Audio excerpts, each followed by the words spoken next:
Hi guys, কেমন আছো সবাই? আশা করি ভালো আছো। আমিও ভালো আছি। সকাল সকাল চলে এসেছি তোমাদের কাছে। তো দেখো, উম, ছেলে কিছু না কিছু একটা ভঙ্গিমা করতে থাকে, নাচছে, এই করছে ওই করছে, মানে ও ভীষণ চঞ্চল আর কি, কি বলবো। ওকে খাইয়ে দিলাম ভাত, গাজর, আলু, ঘি দিয়ে। আর তারপর দেখো আমি নিয়েছি ইডলি, 3টে ইডলি নিয়েছি। আমি আর বরমশাই খেয়ে নিলাম। সানডে আজকে, বরমশাই বাড়িতেই আছে। ও আমাকে বললো চলো দুজনে মিলে আজকের কাজ করি, আমিও কিছু করে দেবো, তুমিও কিছু করবে।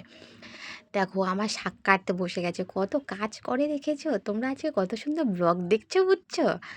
তো দেখো শাক কাটছে, খুব সুন্দর করে শাক কেটেছে, দেখো ছোট্ট ছোট্ট ছোট্ট করে খুব সুন্দর করে শাক কেটেছে। তারপর ও করেছিল শাক ভাজার মাছের ঝোলটা, ওই বানিয়েছে। আর আমি বানিয়েছিলাম মাছের ঝোল, মানে মাছের ঝালটাও বানিয়েছে।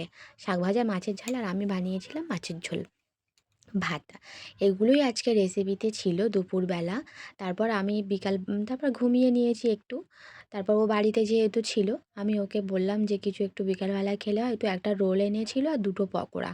আমি আর ছেলে পকোড়া খেয়েছি, একটু রোলও খেয়েছি।